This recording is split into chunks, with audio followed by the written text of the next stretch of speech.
Prions ensemble.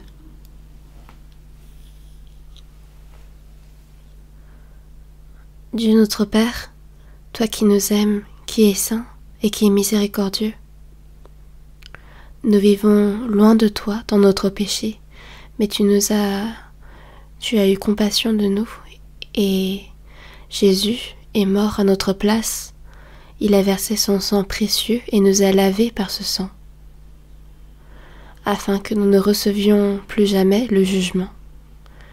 Et nous te remercions pour cette grande grâce du salut. Tu nous as sauvés et tu nous as donné l'espérance éternelle d'entrer dans ton royaume des cieux.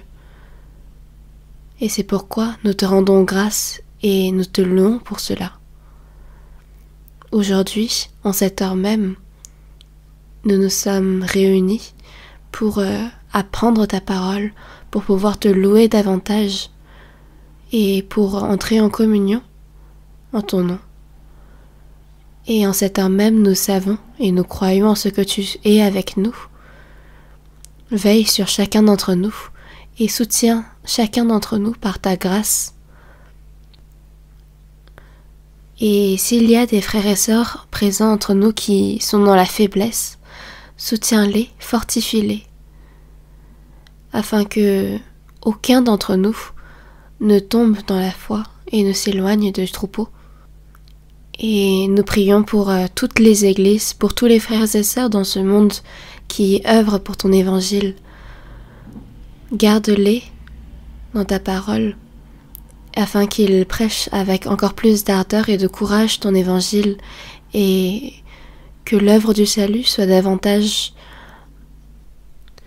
grandisse dans le monde malgré toutes sortes de difficultés.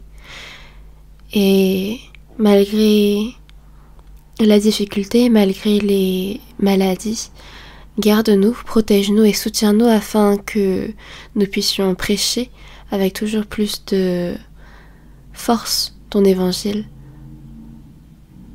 Et à travers la parole que tu nous donnes aujourd'hui, enseigne-nous davantage sur la voie que nous devons prendre, et nous avons prié au nom du Seigneur Jésus. Amen. Nous allons écouter la chorale.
Nous allons chercher dans la Bible,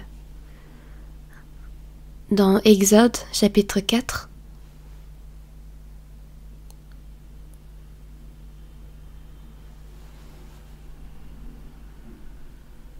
Exode chapitre 4.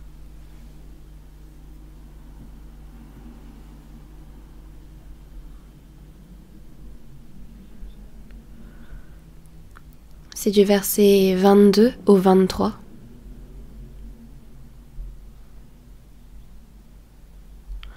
Exode chapitre 4, du verset 23 au verset 24. Nous allons lire à partir du verset 22.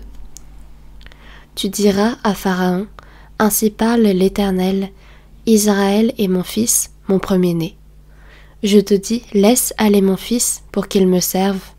Si tu refuses de le laisser aller, voici, je ferai périr ton fils, ton premier-né.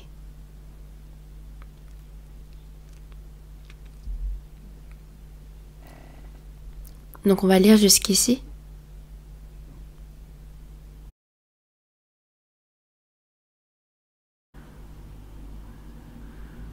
Aujourd'hui encore, nous allons voir comment le chrétien sauvé doit être séparé des hommes non sauvés et comment il doit vivre en tant que vivant devant Dieu et non pas comme un mort. Et c'est pourquoi nous allons continuer la série de sermons sur les vivants et les morts. Et la Bible fait la distinction claire entre les vivants et les morts, entre les chrétiens sauvés et ceux qui n'ont pas reçu la rédemption éternelle. Les vivants ne sont pas seulement ceux qui vivent charnellement sur ce monde, mais c'est ceux qui ont reçu la vie éternelle. Ceux qui n'ont pas été sauvés, même s'ils ont un souffle encore sur cette terre, vont, après leur mort, être destinés à la perdition éternelle. Ils sont voués à un destin tragique, mais nous avons été sauvés de ce jugement éternel et nous sommes devenus des vivants devant Dieu. C'est pourquoi, à travers ce sermon intitulé « Les vivants et les morts », nous allons continuer à étudier sur ce sujet. Et le chrétien sauvé est quelqu'un qui sert Dieu, selon la Bible. Et à travers le passage que nous venons de lire, Dieu a établi Moïse comme prophète et l'a envoyé pour délivrer le peuple d'Israël qui était fait esclave en Égypte pendant 400 ans.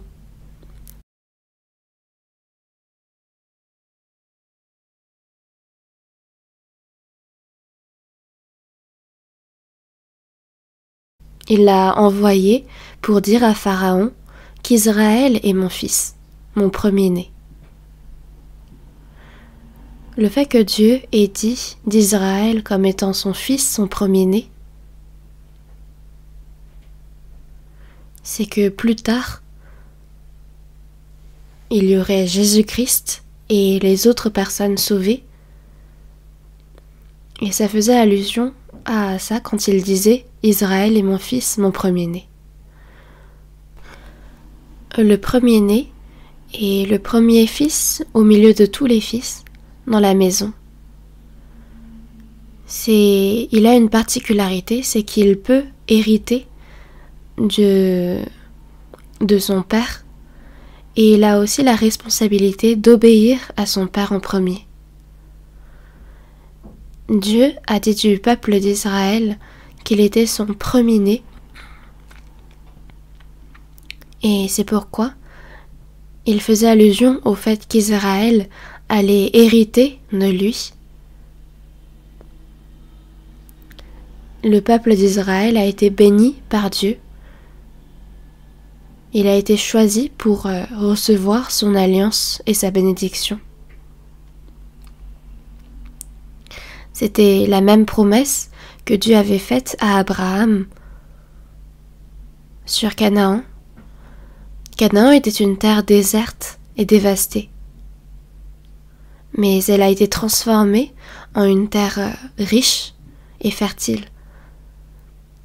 Et Dieu l'a montré à travers la Bible. Le chrétien sauvé devient également fils de Dieu.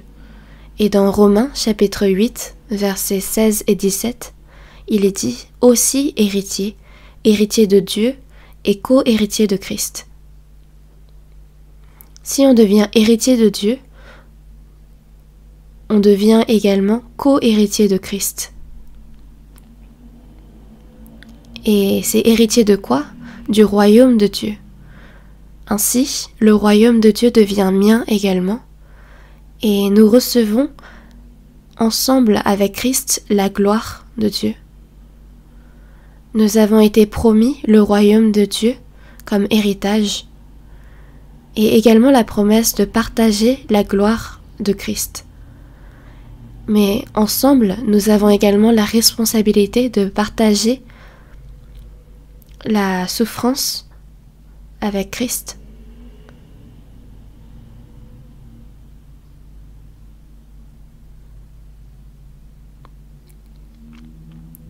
Dieu ajoute « Israël est mon premier-né, laisse aller mon fils pour qu'il me serve. Si tu refuses de le laisser aller, voici je ferai périr ton fils, ton premier-né. » C'est une parole surprenante. Si tu refuses de laisser aller mon fils pour qu'il me serve, voici je ferai périr ton fils, ton premier-né. La nation d'Israël est une nation choisie par Dieu afin de le servir et afin que Dieu lui donne sa bénédiction. C'est donc un peuple spécial.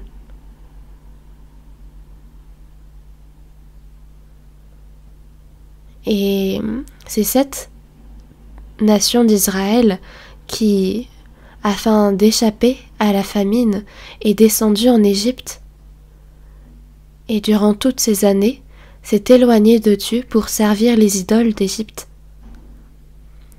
Et l'Égypte, le pharaon, symbolise le diable et le monde.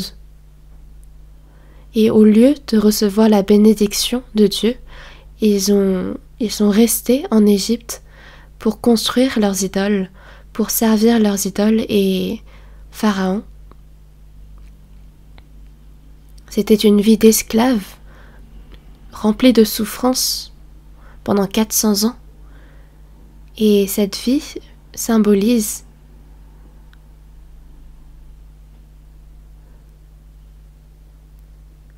le fait que l'homme est voué à recevoir l'amour et la bénédiction de Dieu. C'est dans ce sens et pour cet objectif que l'homme a été créé afin de partager la gloire avec Dieu. Mais Adam, l'ancêtre de l'humanité, a péché devant Dieu et par son péché a détruit la relation entre l'homme et Dieu. Il s'est fait chasser du jardin d'Éden et il a fait entrer le péché dans l'humanité. Ainsi, l'homme qui a été formé afin de remplir cet objectif saint de Dieu, de partager la gloire avec lui, s'est éloigné de lui et s'est empreint de péché et s'est éloigné davantage de lui pour entrer dans ce monde et vivre selon la puissance du diable.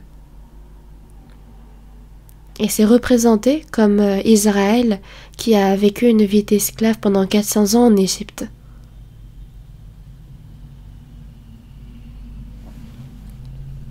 Et tous les hommes qui se sont éloignés de Dieu, qui ont quitté Dieu pour vivre dans ce monde, sont représentés par Israël qui a été fait esclave pendant 400 ans en Égypte.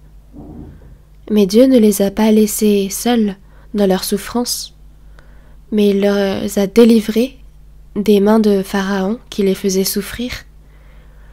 Il les a fait traverser la mer Rouge Et dans le désert, il les a éprouvés afin de les rendre prêts à rentrer dans le pays de Canaan.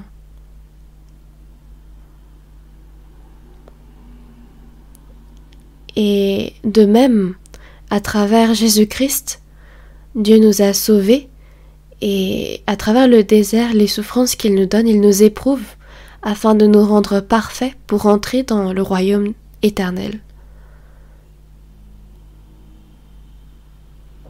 Et il nous donne ici le but de délivrer le peuple d'Israël de l'Égypte.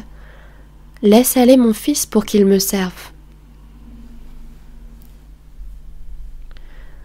Le premier objectif dans la délivrance d'Israël, c'est pour qu'il me serve.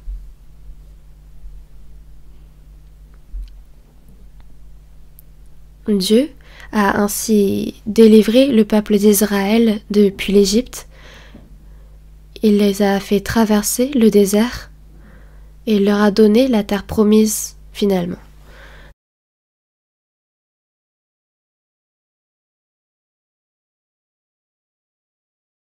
Nous allons voir dans Josué chapitre 24.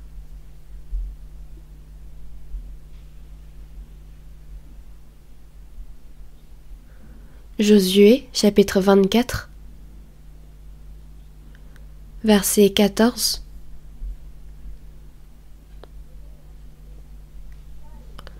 Maintenant, craignez l'Éternel et servez-le avec intégrité et fidélité. Faites disparaître les dieux qu'ont servi vos pères de l'autre côté du fleuve et en Égypte, et servez l'Éternel. Et si vous ne trouvez pas bon de servir l'Éternel, choisissez aujourd'hui qui vous voulez servir. Ou les dieux que servaient vos pères au-delà du fleuve, ou les dieux des Amoréens dans le pays desquels vous habitez. Moi et ma maison, nous servirons l'Éternel.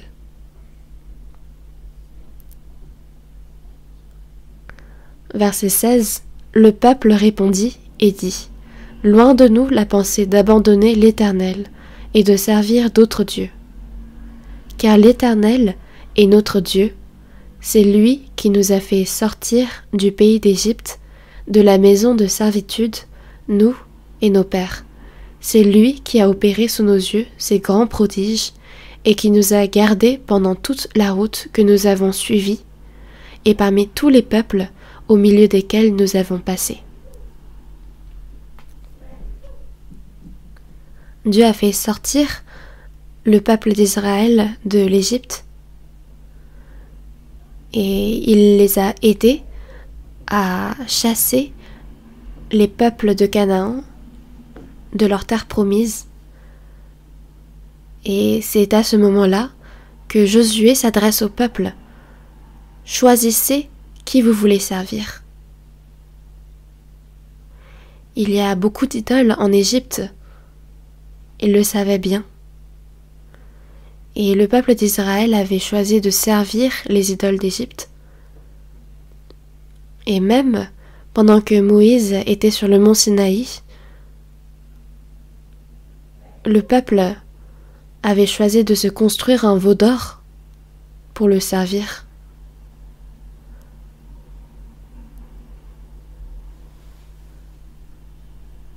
Et par la même méthode d'idolâtrie que les Égyptiens avaient fait,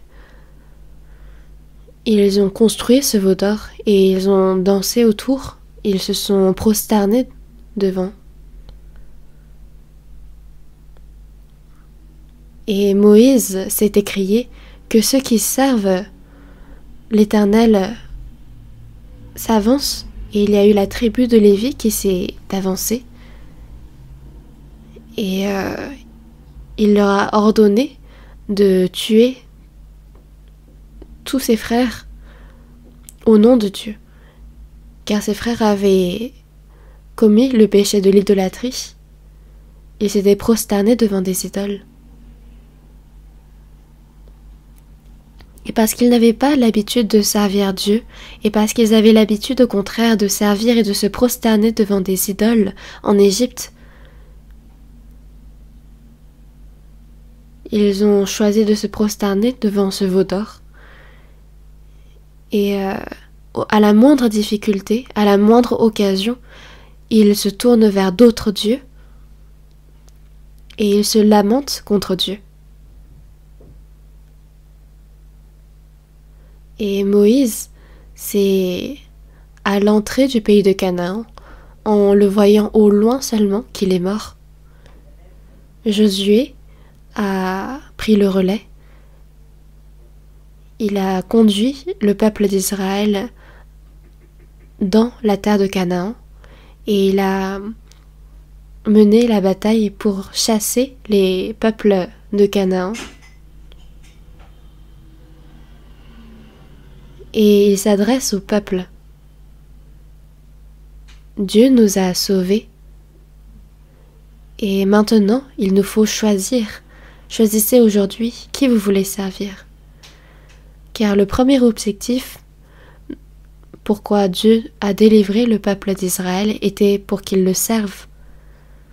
Maintenant que le peuple a été délivré et qu'il est entré dans la terre promise, il faut choisir à présent.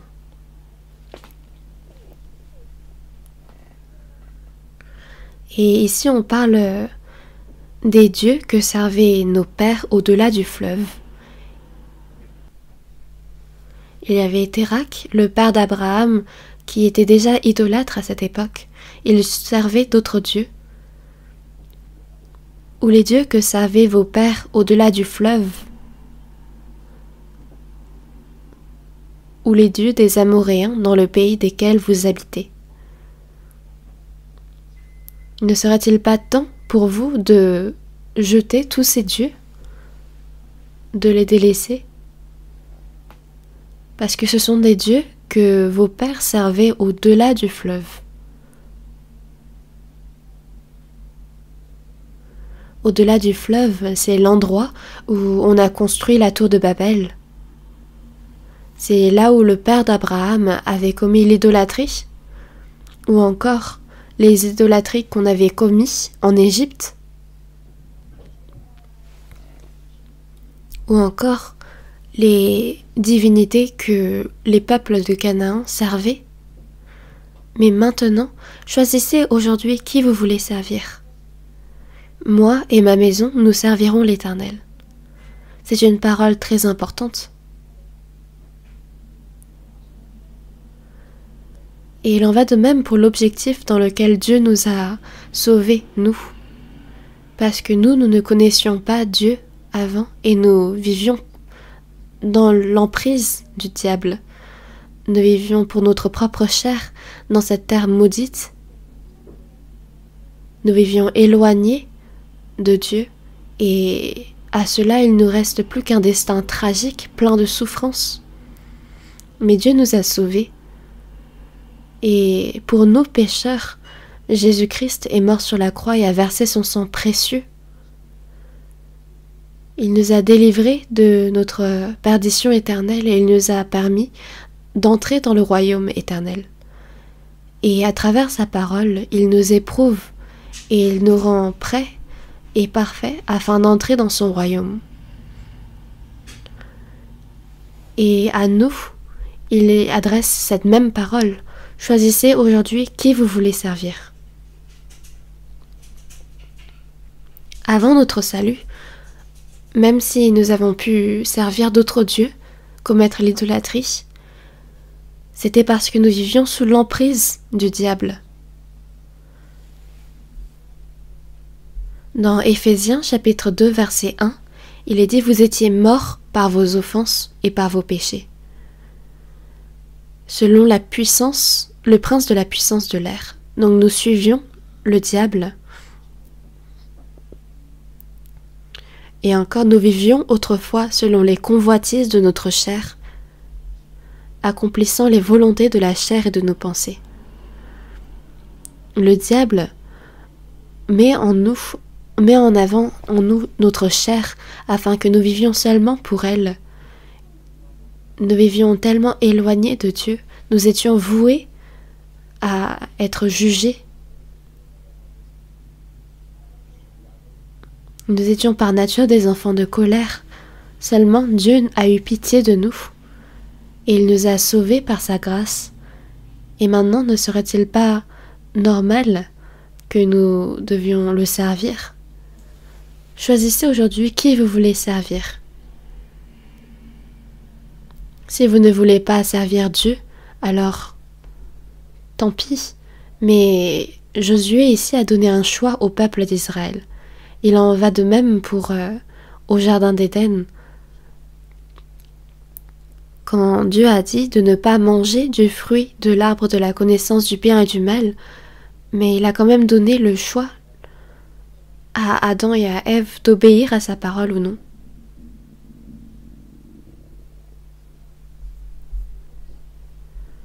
Et au peuple d'Israël également, qu'ils le choisissent ou non, il lui a donné ce choix de le suivre et de le servir.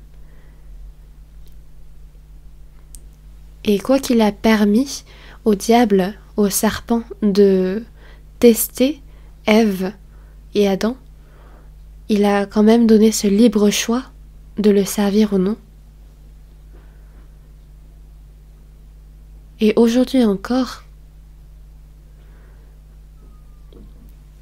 même s'ils ne le savent pas, les hommes vivent sous l'emprise du diable, du prince de la puissance de l'air. Mais nous avons été sauvés de cela. Avant notre salut, nous pouvions avoir servi d'autres dieux. Nous pouvions avoir vécu sous l'emprise du diable. Nous vivions selon les convoitises de notre chair, selon le train de ce monde. Et nous étions morts par nos offenses et par nos péchés. Et c'était que l'enfer qui nous attend. L'enfer où le feu et le soufre ne s'éteignent point.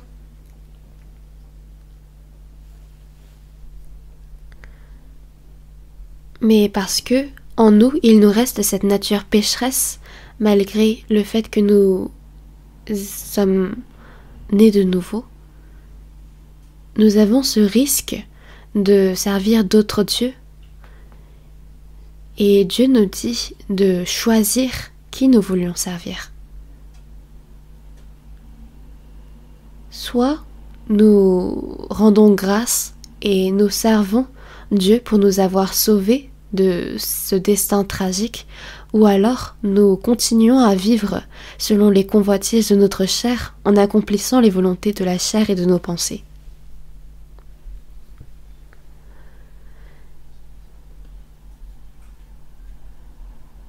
Et comme le peuple d'Israël a été délivré de l'Égypte par Dieu, mais a désobéi quand même à Dieu dans le désert,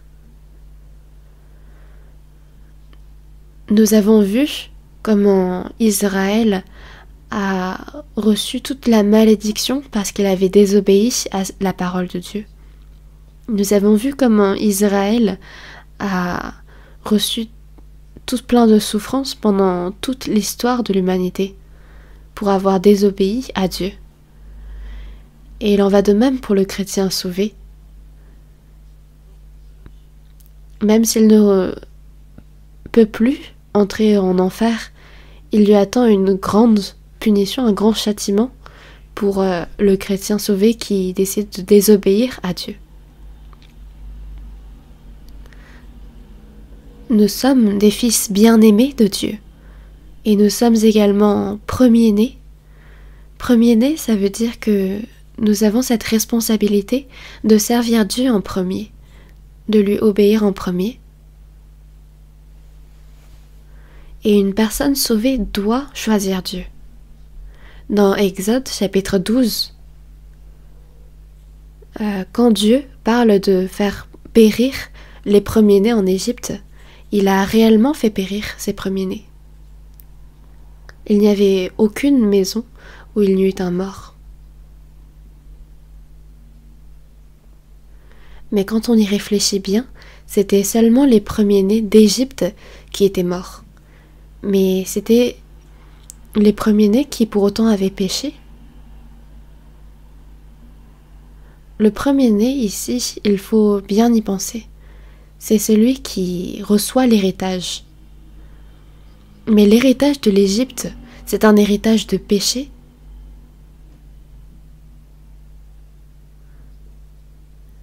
C'est ceux qui voient seulement les choses matérielles de ce monde. Mais une personne sauvée par Dieu est devenue enfant de Dieu, héritier de Dieu, pour son héritage éternel du royaume des cieux. Et c'est pourquoi un enfant né de nouveau en Dieu doit vivre dans cette optique. Mais les premiers-nés d'Égypte sont ceux qui sont épris des choses de ce monde, dans l'obtention des richesses et des biens matériels de ce monde, et ceux qui trouvent la satisfaction dans ce monde et dans les choses vaines, et c'est cela qu'être premier-né d'Égypte. Dans Ésaïe chapitre 5, verset 8, « Malheur à ceux qui ajoutent maison à maison et qui joignent champ à champ jusqu'à ce qu'il n'y ait plus d'espace et qu'ils habitent seuls au milieu du pays. » Cela signifie que Dieu n'a pas créé ce monde pour que l'homme y habite longtemps, mais c'est un court séjour avant d'entrer dans le royaume des cieux. Les jours de nos années s'élèvent à 70 ans, et pour les plus robustes à 80 ans, et l'orgueil qu'ils en tirent n'est que peine et misère. La raison pour laquelle Dieu a donné la souffrance à l'homme, c'est dans Lamentation de Jérémie chapitre 3 verset 33. Il est dit que ce n'est pas volontiers que Dieu humilie et qu'il afflige les enfants des hommes. Il n'humilie pas et il n'afflige pas les enfants des hommes pour les faire souffrir, mais c'est afin qu'ils ne mettent pas leur espérance sur ce monde et qu'ils ne prennent pas satisfaction à cette vie dans ce monde. Parce que sinon, ils ne retourneraient pas au Père. Si le fils prodigue avait trouvé satisfaction et succès dans le monde, dans la ville, il ne serait pas retourné au Père. Mais c'est parce qu'il avait connu la pauvreté, la famine et l'échec qu'il est retourné au Père. Et si dans ce monde les hommes vivent bien leur vie, alors il est difficile pour eux de retourner au Père. Et c'est pourquoi les riches ont encore moins de chances de retourner au Père. Si même les riches pouvaient espérer en l'amour de Dieu, alors ce serait facile, mais tellement de riches prennent satisfaction à ce monde et à leur état présent. Ils n'ont pas cette espérance qui vient de leur esprit. Ils n'ont même pas ce temps, cette motivation à chercher les désirs de leur esprit. C'est pourquoi ce n'est pas forcément une bonne chose que d'être riche dans ce monde. Et même Dieu a dit qu'il a choisi les pauvres aux yeux du monde pour qu'ils soient riches en la foi et héritiers du royaume qu'il a promis. Et parce que Dieu nous empêche de prendre satisfaction dans ce monde, il nous donne les maladies, il nous donne la pauvreté, toutes sortes de difficultés, afin que nous le trouvions, nous, Dieu. Et cependant, beaucoup d'hommes continuent de ne pas croire en Dieu, refusent de croire en sa parole. Les pauvres espèrent au destin des riches, ils veulent leur ressembler, donc chacun s'envie les uns les autres. Dans Ésaïe chapitre 5 verset 8, il est dit « Malheur à ceux qui ajoutent maison à maison et qui joignent champ à champ jusqu'à ce qu'il n'y ait plus d'espace et qu'ils habitent seuls au milieu du pays. Il n'y aura plus de personnes pour habiter ces maisons. Et quand on voit ce qui se passe dans le monde avec le développement de la culture, de la technologie, des techniques, tout le monde proclame que c'est un futur resplendissant, rayonnant qui nous attend. Ils ne font que construire plus de maisons, ajouter maison à maison, et c'est un peu comme si l'épisode de la tour de Babel se répétait.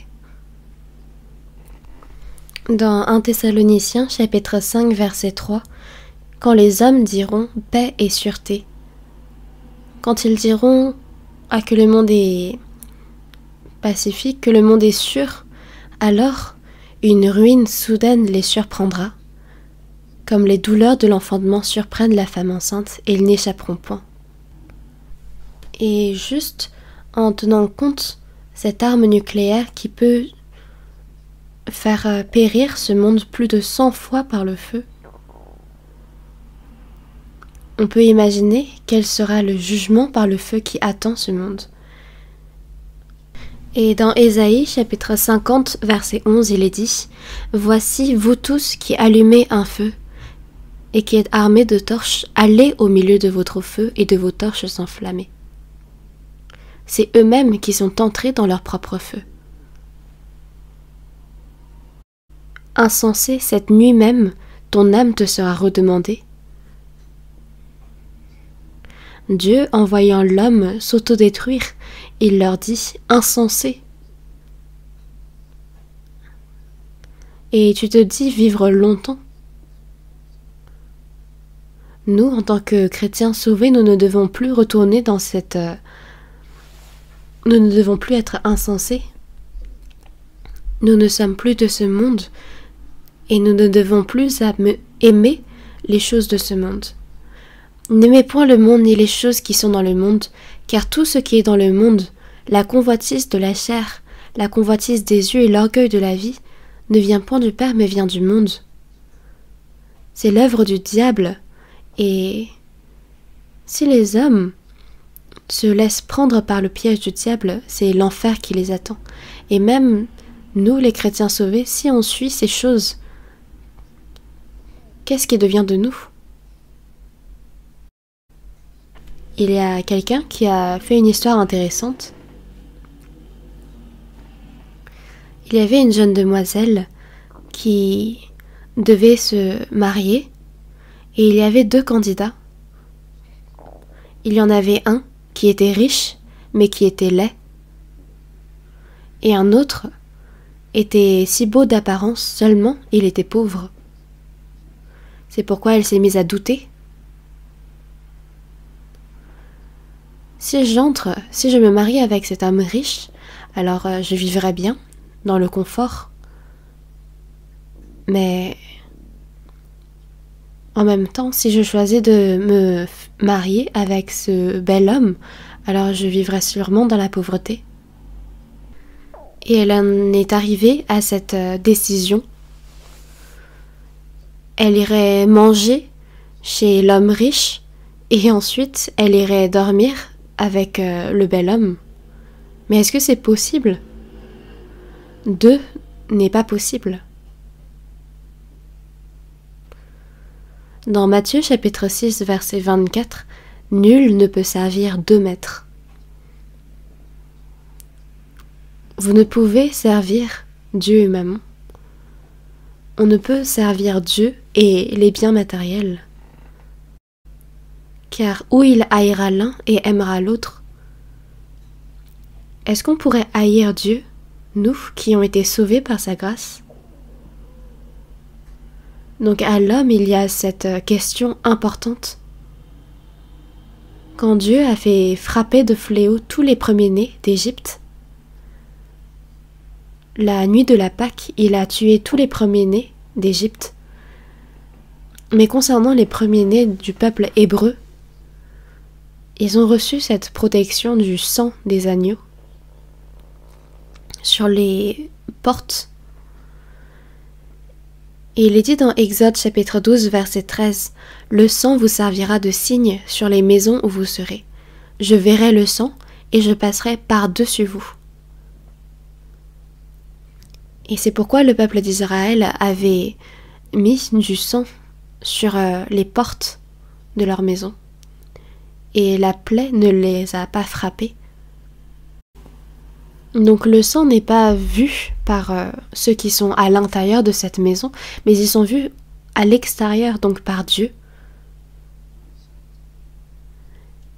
Et les premiers-nés d'Égypte qui n'avaient pas obéi à cette parole, à cet avertissement, sont morts. Mais chez les Hébreux, il n'y en avait personne qui était mort.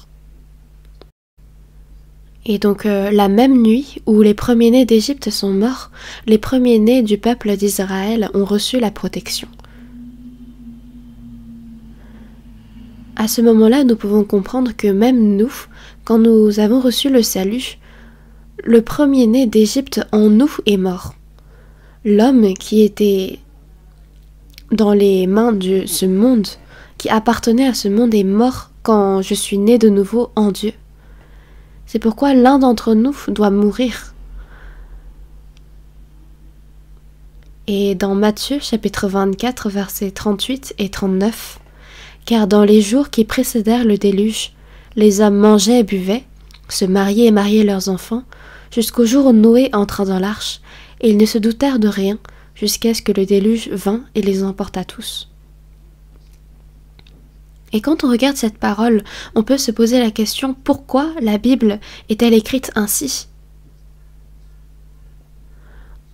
On aurait pu écrire, jusqu'à ce que Noé entra dans l'arche, les hommes se trompaient, les hommes péchaient, les hommes commettaient l'adultère, se tuaient les uns les autres, commettaient toutes sortes d'iniquités et d'infamies, mais il n'y avait pas ce genre de paroles. Il était écrit, les hommes mangeaient et buvaient, se mariaient et mariaient leurs enfants. C'est des choses que tout le monde fait actuellement. Et dans les jours qui précédèrent le déluge, ils ne se doutèrent de rien. Et même les bêtes le font. Ils mangent et boivent, ils se marient, ils marient leurs enfants, et ils construisent des habitations. Il y a même des animaux qui font ça. Vous savez que les fourmis bâtissent leur maison. Les fourmis vont même jusqu'à prendre des feuilles d'arbres qui font 10 fois plus, même 100 fois plus la taille de leur corps. Ils les emmènent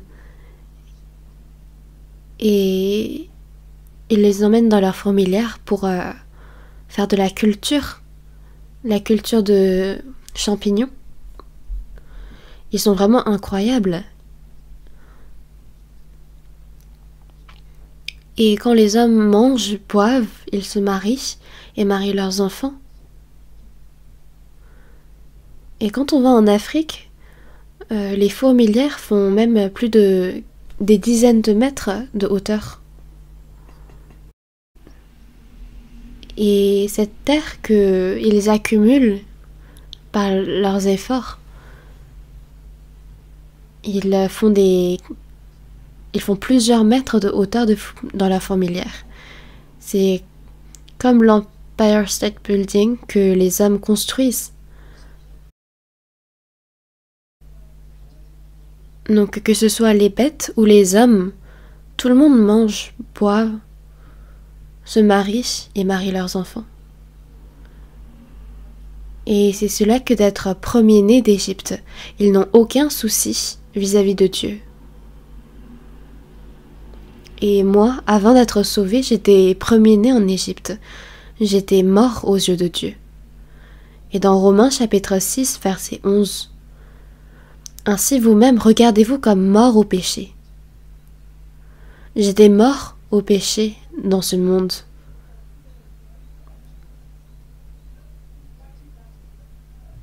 Et donc, dans le monde, je suis un homme mort, mais en Dieu, je suis vivant. Donc il faut que d'un côté, je meure.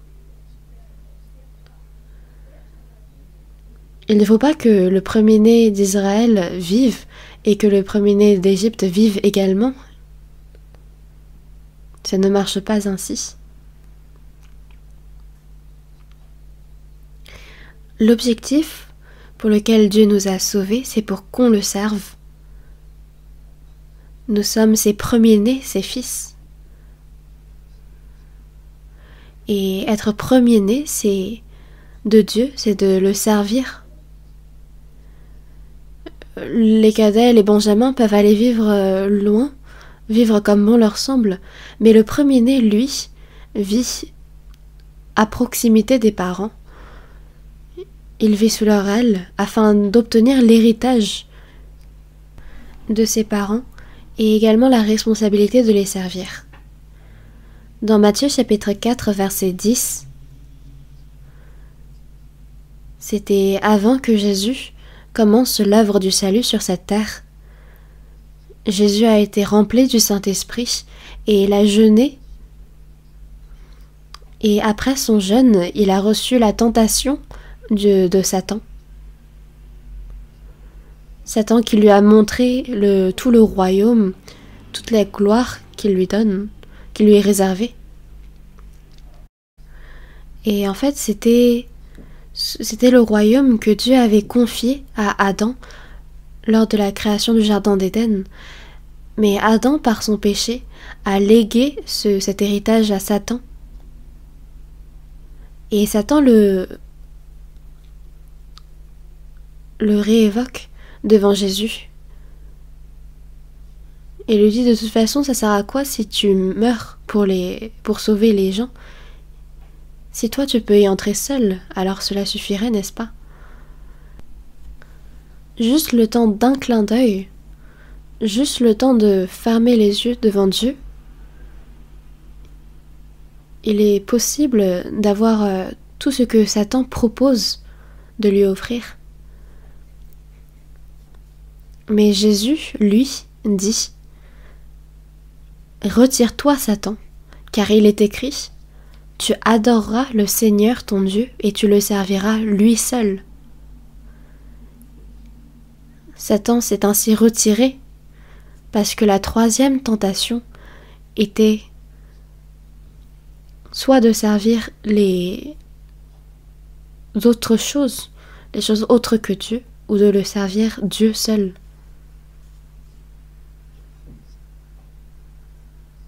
Mais Satan ne s'est pas retiré seulement cette fois, il ne s'est pas retiré définitivement, mais il a suivi Jésus tout le long de son séjour sur cette terre. Il s'est manifesté même au milieu des disciples de Jésus, sous la forme de Pierre, qui voulait empêcher Jésus d'accomplir son destin. Jésus lui a dit « Arrière de moi, Satan ». Satan est même entré en Judas et lui a donné cette pensée de vendre Jésus pour de l'argent. Et maintenant que Jésus était mort, il est sorti de Judas et Judas s'est rendu compte de la grandeur de son péché. Jésus n'a rien fait envers moi, de mal envers moi, et moi je l'ai vendu pour de l'argent, pour quelques pièces. Je ne peut que mourir. Et il s'est donné la mort lui-même et est descendu en enfer. Telle est l'œuvre de Satan. Et même après notre salut, comme Satan qui a poursuivi Jésus jusqu'en bas de sa croix et qu'il a tenté de descendre de sa croix. Si toi tu es vraiment fils de Dieu, pourquoi es-tu aussi affamé? Si toi tu es vraiment fils de Dieu, alors saute de ta croix et descends. Mais pourquoi dois-tu mourir de cette façon? Si Jésus avait notre personnalité, peut-être qu'il serait véritablement descendu de la croix pour montrer à Satan. Et il aurait châtié Satan, mais ce n'était pas le cas.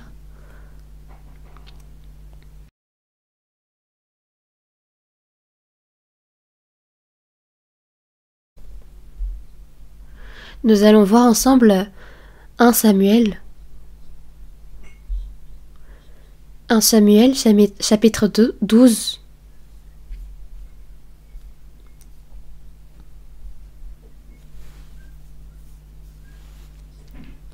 1 Samuel chapitre 12 dans l'Ancien Testament. 1 Samuel chapitre 12 verset 24, je vais lire. Craignez seulement l'Éternel et servez-le fidèlement de tout votre cœur, car voyez quelle puissance il déploie parmi vous.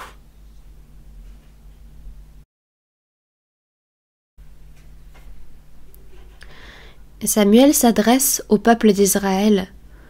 Voyez quelle puissance Dieu déploie parmi vous. Quelle puissance il parlait ici?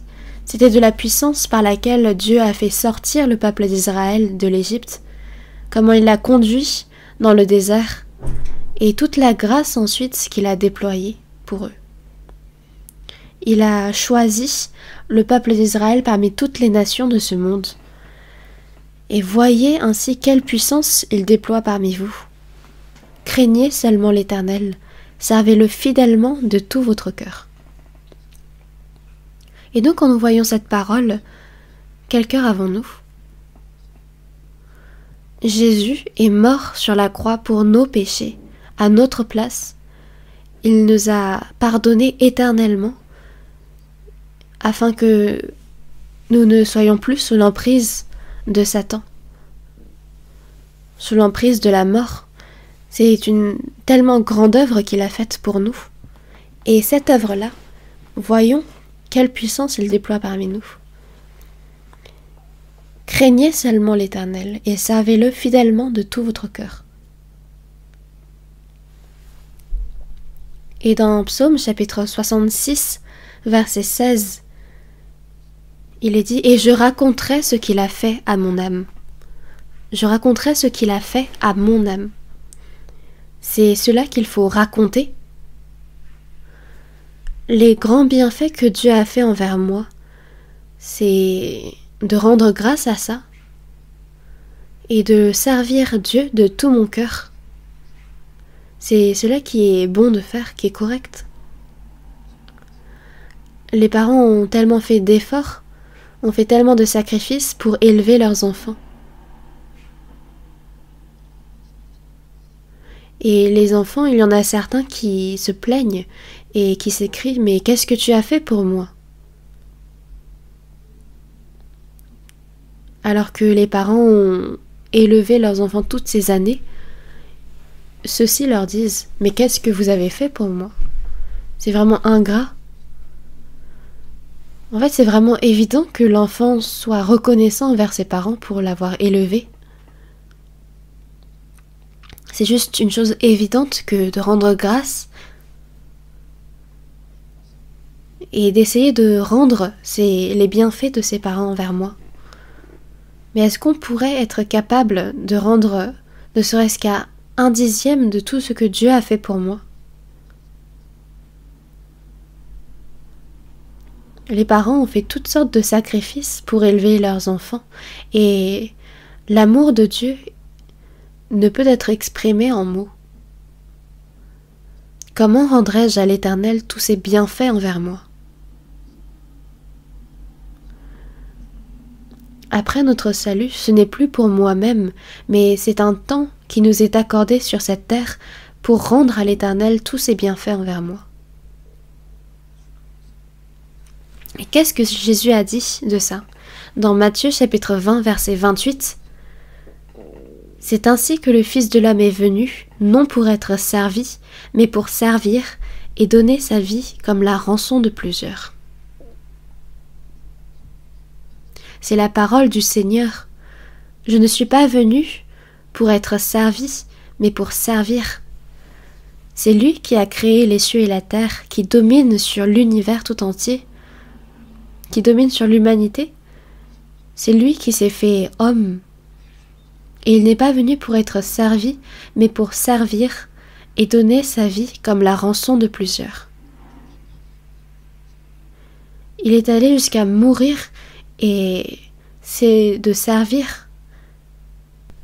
Il n'y a pas de servitude meilleure que celle-ci.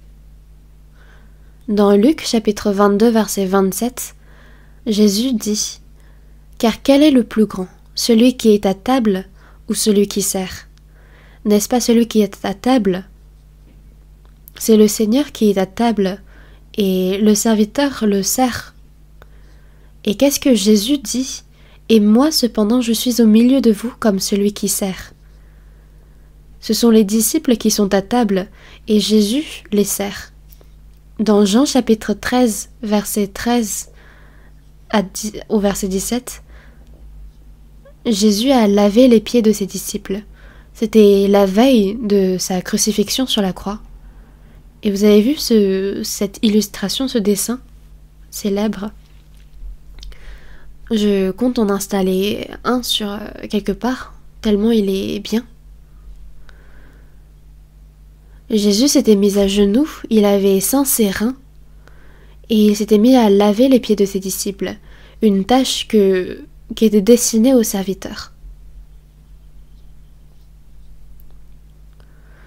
Et à l'époque des Romains, il n'y avait pas de chaussures appropriées, c'était juste des sortes de sandales qui accumulent la poussière au fil du temps, au fil de la journée. Et les pieds, à la fin de la journée, sont tellement sales, pleins de poussière, et c'est au serviteur de laver ses pieds. Mais Jésus s'est mis à genoux, il a pris de l'eau et il a assis ses serviteurs et il les a lavés leurs pieds. C'est Jésus qui a fait cette tâche. Vous m'appelez Maître et Seigneur, et vous dites bien car je le suis.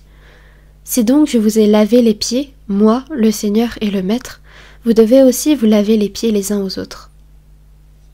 Car je vous ai donné un exemple afin que vous fassiez comme je vous ai fait. Un exemple de quoi? Un exemple de serviteur. Jésus a vécu toute sa vie comme un serviteur. Dans Philippiens, chapitre 2, versets 5 à 8, il est dit « Ayez en vous les sentiments qui étaient en Jésus-Christ. » Il est dit d'avoir en nous les sentiments qui étaient en Jésus-Christ, lequel, existant en forme de Dieu, n'a point regardé comme une proie à arracher d'être égal avec Dieu.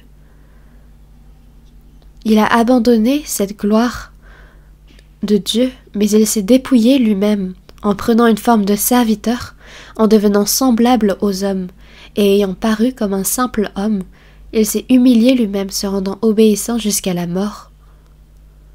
Un serviteur n'a pas de libre arbitre. Seulement pour le Seigneur, il doit le servir. Il doit même jusqu'à mourir, se soumettre à son maître jusqu'à la mort.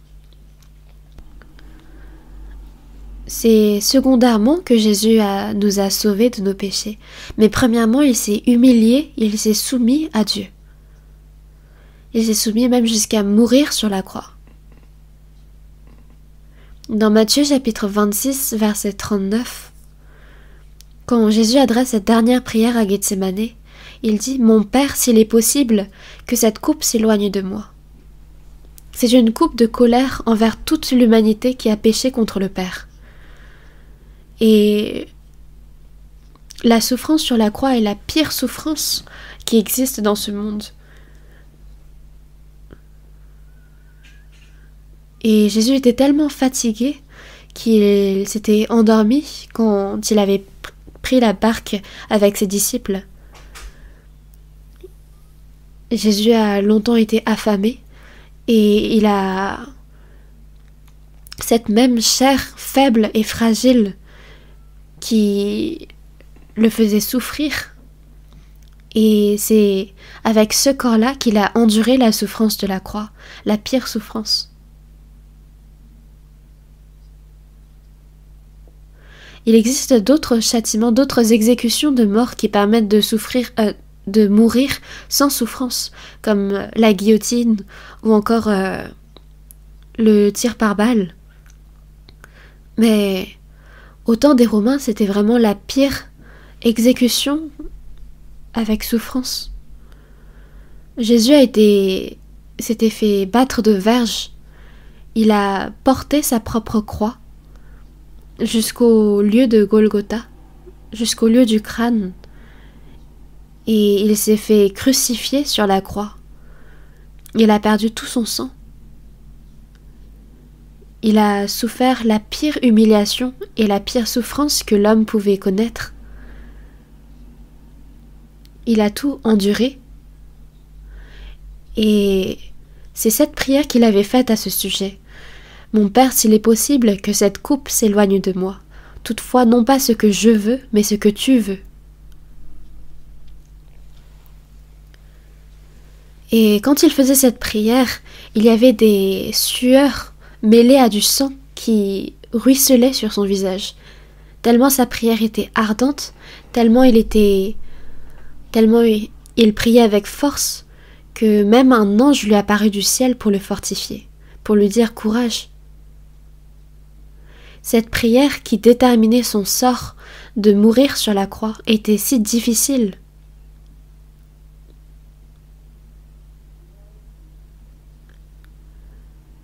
Le serviteur ne peut faire ce qu'il veut. Qu'il meure ou qu'il vive, c'est selon la volonté du maître. Et c'est pour servir le maître qu'il existe. Et c'est de cette façon que Jésus a vécu sur cette terre. Et jusqu'à mourir sur la croix, il a sacrifié sa vie. Et dans Ésaïe chapitre 42, verset 1, il est dit « Voici mon serviteur que je soutiendrai, mon élu en qui mon âme prend plaisir. » Et dans Ésaïe chapitre 53, verset 11, il est dit « Mon serviteur juste ». Dieu dit de Jésus qu'il est son serviteur juste. Et dans Jean chapitre 6, verset 38, « Car je suis descendu du ciel pour faire non ma volonté, mais la volonté de celui qui m'a envoyé. » Et la volonté du Père, c'est que celui qui n'a pas de péché meurt pour tous les pécheurs. Et c'est ce que Jésus a fait. De servir, c'est de faire la volonté de son maître. De vivre pour son maître, de mourir pour son maître, selon sa volonté. C'est cela que le destin de serviteur. Et nous devons avoir en nous les sentiments qui étaient en Jésus-Christ. Et quels étaient les sentiments de Jésus-Christ? C'est de se rendre obéissant jusqu'à la mort.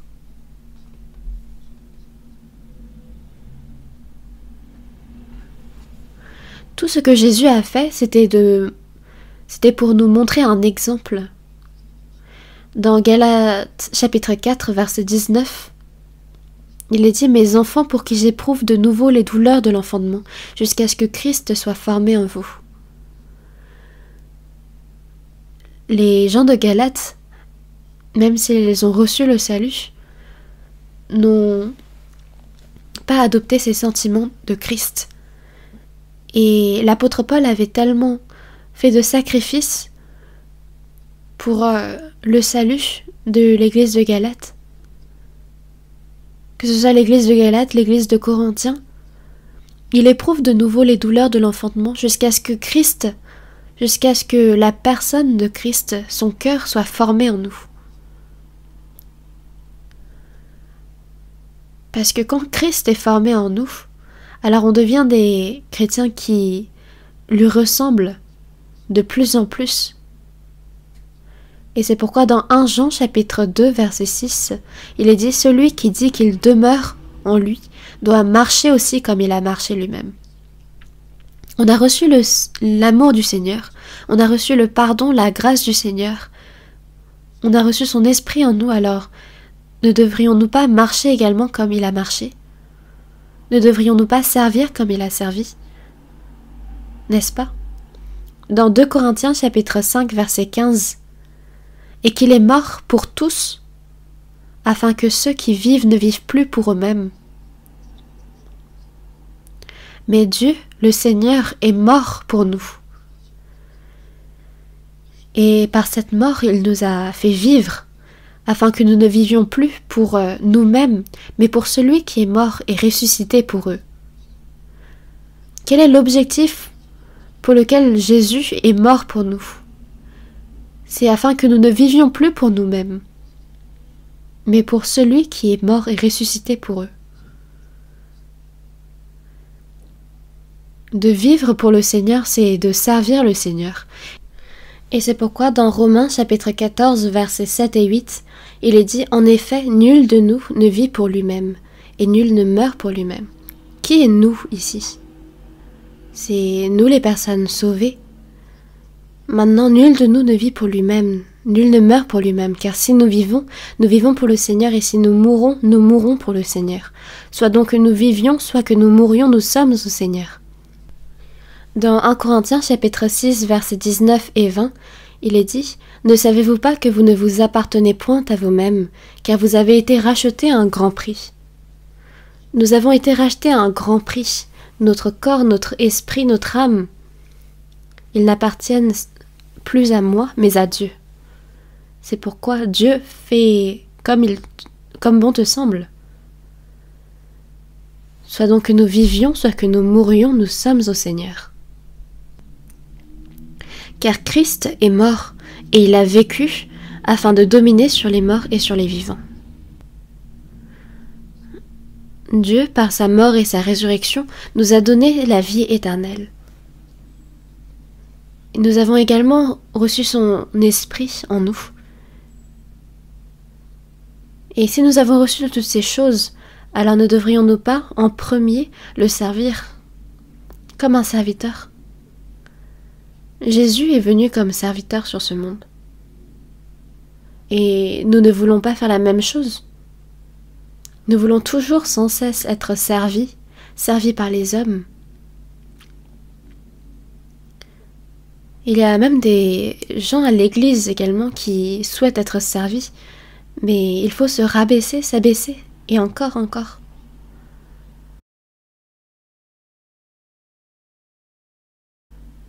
Ne vous considérez pas comme étant meilleur, mais comme étant plus bas. Toujours les autres étant mieux que moi. Toutes ces personnes qui essayent de se faire servir, qui essayent de s'élever soi-même, ce n'est pas du tout le cœur du Seigneur. Nous allons chercher ensemble Hébreux chapitre 9.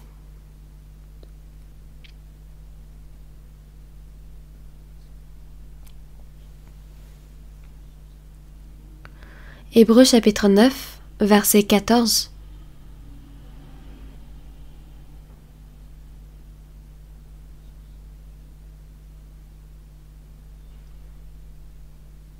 Hébreux chapitre 9, verset 14, lisons ensemble. Combien plus le sang de Christ, qui, par un esprit éternel, s'est offert lui-même sans tache à Dieu, purifiera-t-il votre conscience des œuvres mortes, afin que vous serviez le Dieu vivant? À l'époque de l'Ancien Testament, c'était avec le sang des boucs et des veaux, avec des agneaux que on se purifiait de ses péchés, et on servait Dieu. Et c'était l'image, l'ombre de Jésus à venir.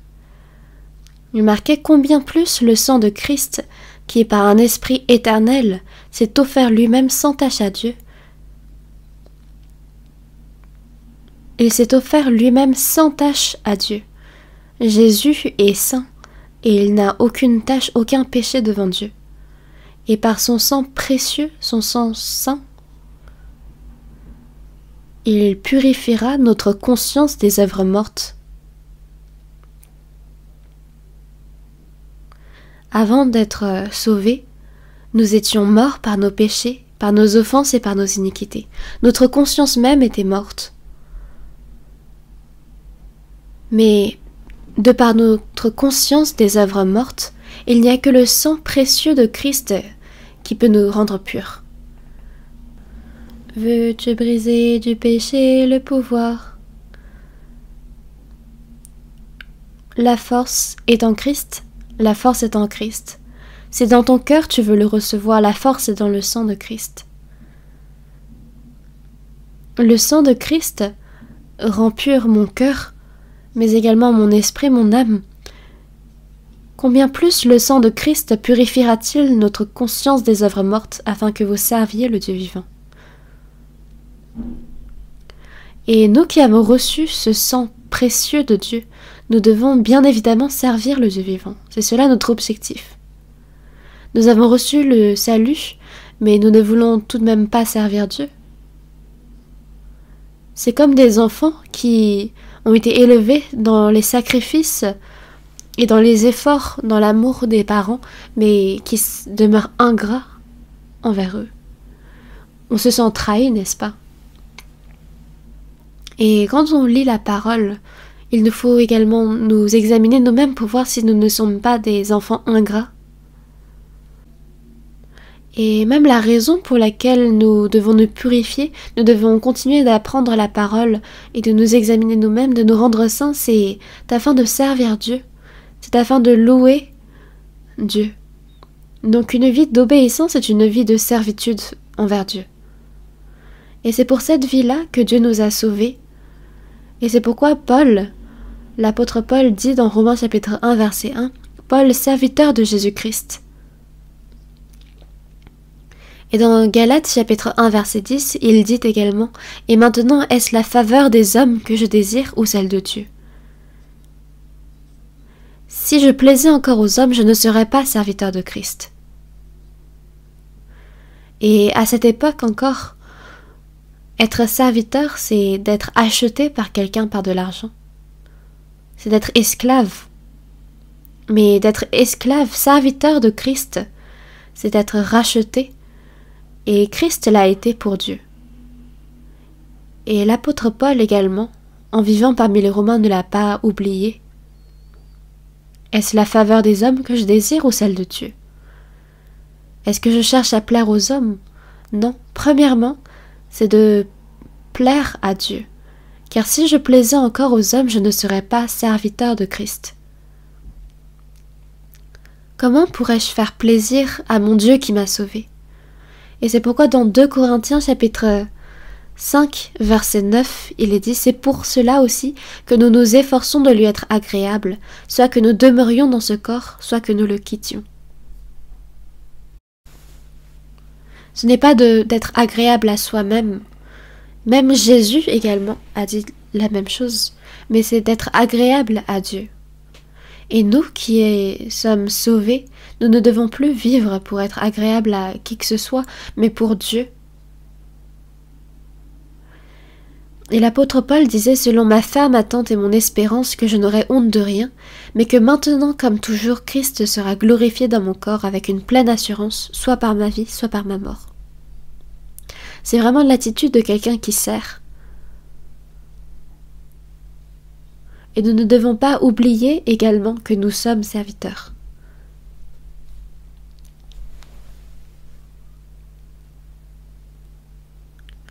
Dans 1 Pierre chapitre 4 versets 1 à 2, dans 1 Pierre chapitre 4 versets 1 et 2, il est dit « Ainsi donc, Christ, ayant souffert dans la chair, vous aussi armez-vous de la même pensée. »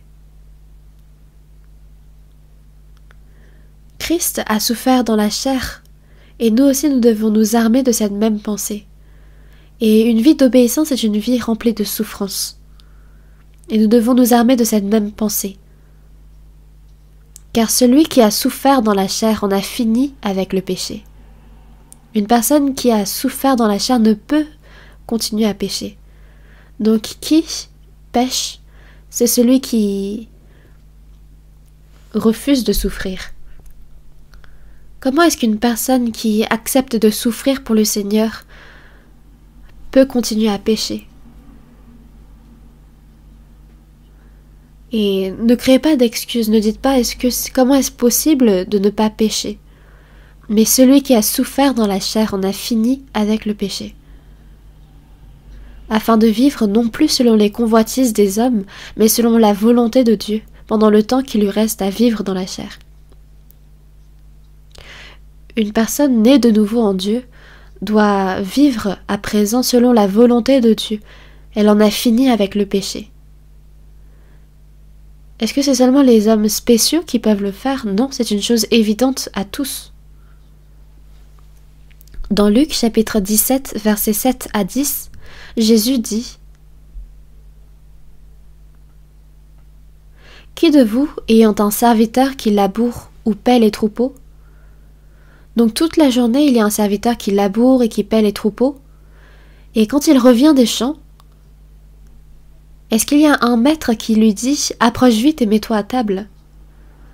Ne lui dira-t-il pas au contraire « Prépare-moi à me souper, ceins-toi et sers-moi jusqu'à ce que j'ai mangé et bu, et après cela, toi tu mangeras et boiras » ?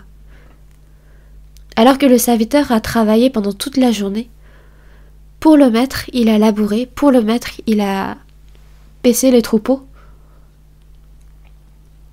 et il ne s'est pas reposé une seule seconde, et dès qu'il revient des champs, au lieu de se mettre à table, le maître lui dit « Prépare-moi à souper, ceins-toi et sers-moi jusqu'à ce que j'ai mangé et bu, et après cela, toi tu mangeras et boiras. »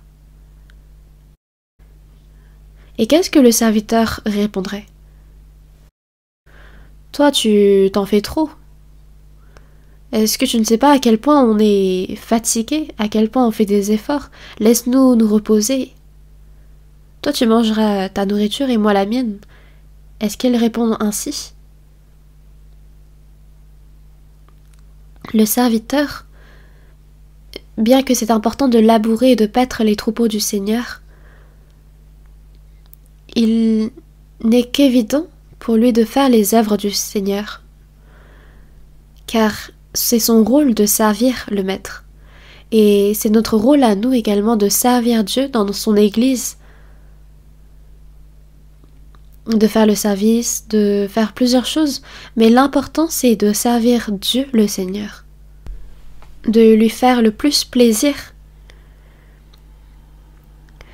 Et vous de même, quand vous avez fait tout ce qui vous a été ordonné, dites « Nous sommes des serviteurs inutiles, nous avons fait ce que nous devions faire. » Il n'y a rien à se vanter, il n'y a rien à se plaindre non plus, car nous ne sommes que des serviteurs, nous avons fait ce que nous devions faire. Et c'est ce que Jésus a dit. Dans 2 Corinthiens chapitre 4 verset 5, l'apôtre Paul a dit « Nous ne prêchons pas nous-mêmes. C'est Jésus-Christ le Seigneur que nous prêchons, et nous nous disons vos serviteurs à cause de Jésus. » À l'église de Corinthe, ce n'est pas nous que nous prêchons, mais c'est Jésus-Christ le Seigneur. L'apôtre Paul avait prêché à l'église de Corinthe, mais l'église de Corinthe ne servait pas du tout l'apôtre Paul. Il l'ignorait, le méprisait. Il disait « Mais tu faisais même pas partie des disciples de Jésus. Alors pourquoi te comportes-tu de cette façon ?» Alors que l'apôtre Paul est celui qui a écrit plus de la moitié du Nouveau Testament. Il leur a prêché l'évangile, et l'église de Corinthe l'a méprisé. Mais l'apôtre Paul n'a pas été déçu, mais il a dit « Nous nous disons vos serviteurs à cause de Jésus. » Nous nous disons vos serviteurs. Et Jésus, quand il a lavé les pieds de ses disciples n'étaient pas encore sauvés, ils ne comprenaient pas encore. Et il n'a pas haï non plus Judas Iscario, qu'il a livré. Et dans 1 Corinthiens chapitre 9 verset 19, il est dit « Car bien que je sois libre à l'égard de tous, je me suis rendu le serviteur de tous afin de gagner le plus grand nombre. »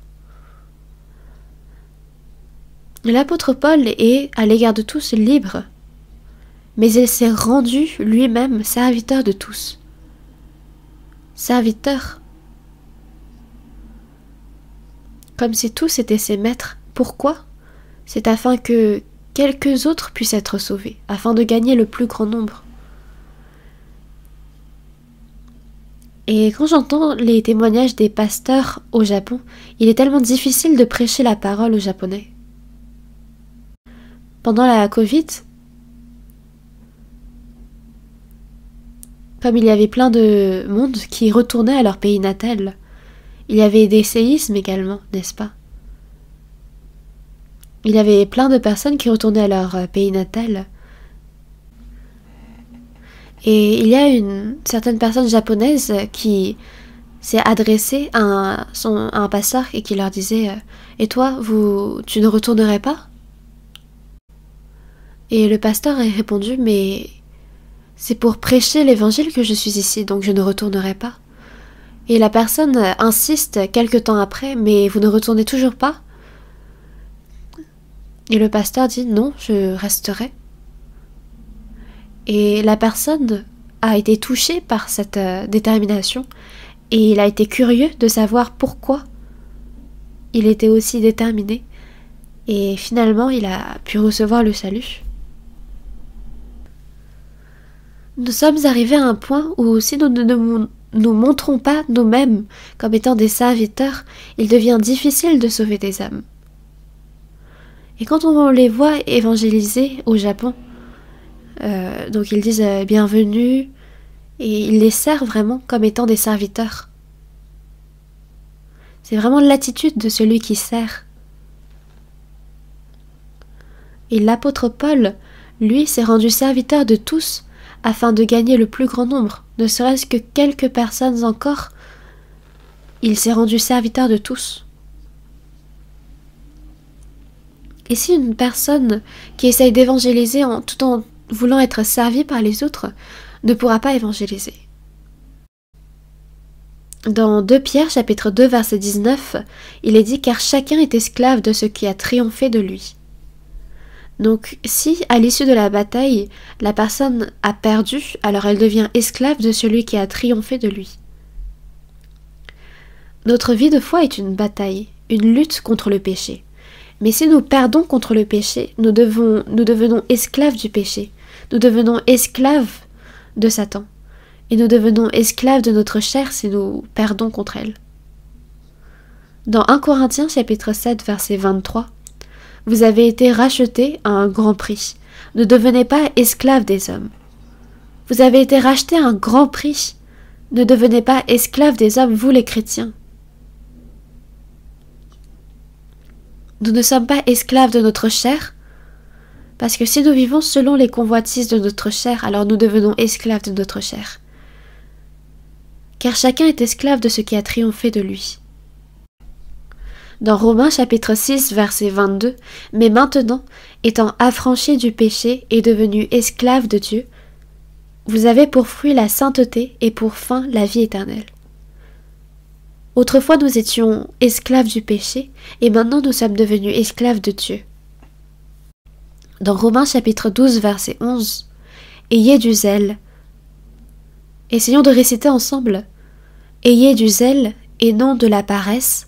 Soyez fervents d'esprit, servez le Seigneur. » Quand nous servons le Seigneur, il nous faut être zélés.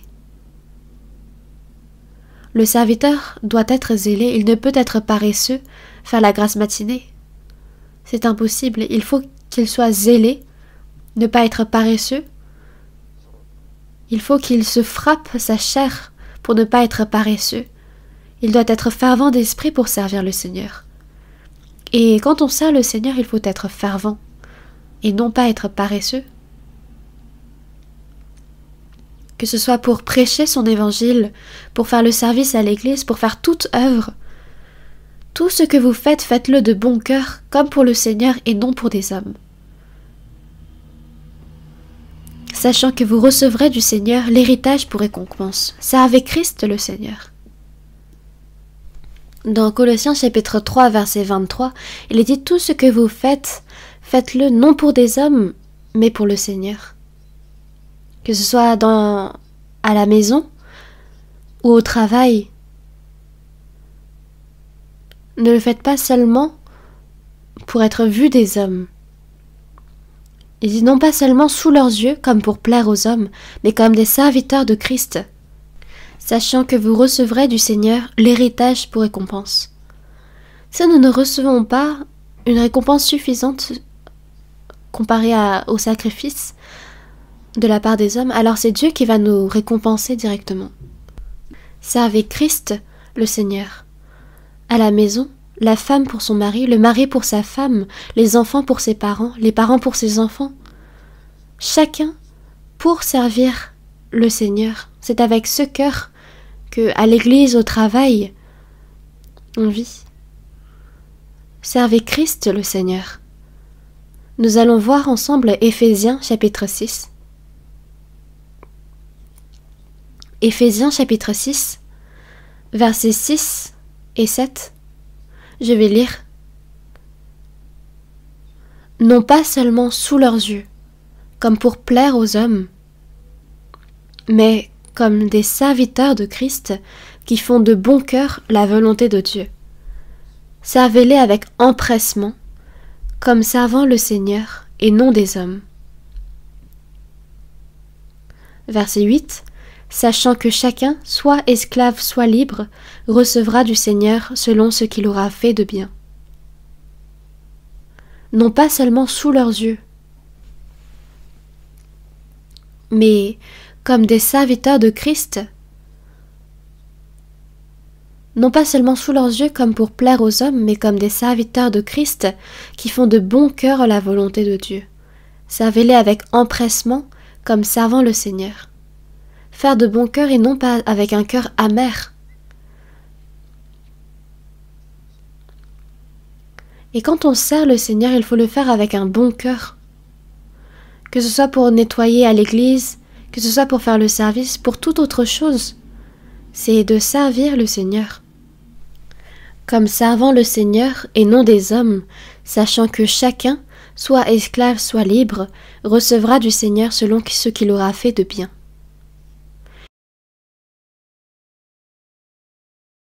Et Dieu va récompenser selon ce que nous aurons fait de bien. Et il ne faut pas oublier une seule seconde que nous sommes des serviteurs du Seigneur.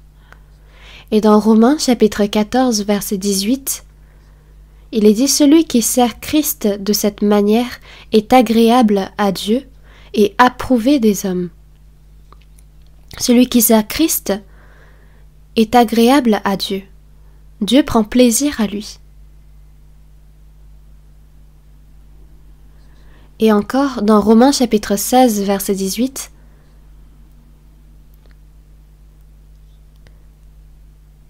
c'est dans Romains chapitre 16, verset 18, il est dit « Car de tels hommes ne servent point Christ notre Seigneur, mais leur propre ventre. » Ils ne servent pas Christ, mais quoi? Leur ventre. Comment faire pour bien vivre? Comment pour vivre dans l'abondance? Ils se soucient de toutes sortes de choses. Et c'est de se soucier de leur propre ventre, de se servir eux-mêmes.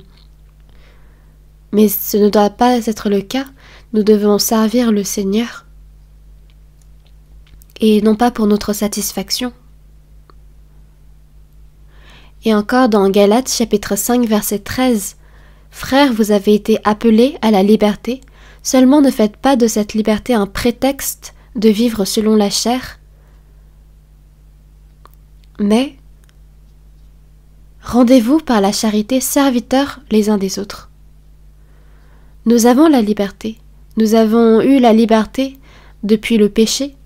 Nous avons cette liberté et personne ne peut le contester. Seulement ne faites pas de cette liberté un prétexte de vivre selon la chair. Mais rendez-vous par la charité serviteurs les uns des autres. Et dans 1 Corinthiens chapitre 16 verset 15, on parle ici de la famille de Stéphanas, qui est les prémices de l'Achaïe, et elle s'est dévouée au service des saints.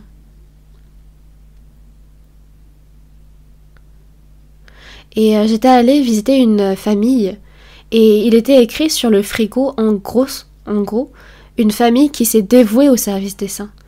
Et ce n'était pas seulement dit en parole, mais elle s'était vraiment appliquée en action également à servir les saints.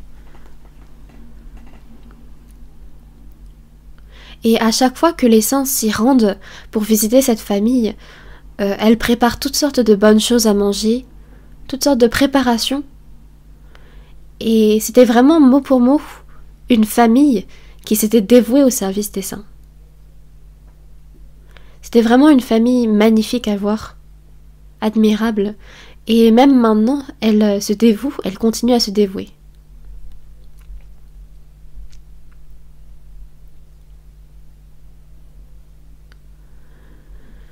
Donc on va chercher un dernier verset de la Bible, dans Malachie. Malachie chapitre 3, verset 17. On va lire à partir du verset 17, je vais lire. Ils seront à moi, dit l'Éternel des armées, ils m'appartiendront au jour que je prépare. J'aurai compassion d'eux comme un homme a compassion de son fils qui le serre. J'aurai compassion d'eux comme un homme a compassion de son fils qui le serre. Et vous verrez de nouveau la différence entre le juste et le méchant, entre celui qui sert Dieu et celui qui ne le sert pas. Et quand on regarde cette parole, on voit qui Dieu considère comme spéciaux parmi les saints. C'est ceux qui ont compassion de leurs fils qui les servent. Et Dieu aura encore plus compassion d'eux. J'aurai compassion d'eux comme un homme a compassion de son fils qui le sert. Si un homme sert son prochain, alors Dieu aura compassion de lui et le protégera. Et vous verrez de nouveau la différence entre le juste et le méchant, entre celui qui sert Dieu et celui qui ne le sert pas. Celui qui sert Dieu est le juste, et celui qui ne le sert pas est le méchant. Et vous, qu'allez-vous faire? Même après avoir appris tout ça, vous allez vous dire, mais je vais vivre comme bon me semble, je vais gagner de l'argent, je vais vivre ma vie. Mais où est-ce que vous avez appris ça? Que nous vivions ou que nous mourions, nous sommes au Seigneur. Notre corps ne nous appartient plus à nous-mêmes. Si Dieu nous dit de vivre, alors nous vivons. S'il nous dit de mourir, nous mourrons. Et nous devons aller là où le Seigneur nous indique d'aller. Mais quoique nous sommes sauvés, si nous voulons tout de même vivre selon notre propre chair, alors nous serons vus comme étant des méchants. Et vous verrez de nouveau la différence entre le juste et le méchant, entre celui qui sert Dieu et celui qui ne le sert pas. Et Dieu fait cette différence. Parce que Dieu nous a sauvés, il nous a rachetés par son sang précieux. Nous ne devons plus vivre pour notre propre chair, mais pour le Seigneur. Soit donc que nous vivions, soit que nous mourions, nous sommes au Seigneur. Et il ne faut pas oublier une seule seconde que nous sommes au Seigneur et que nous sommes ses serviteurs. Et Dieu regarde notre vie. Il observe.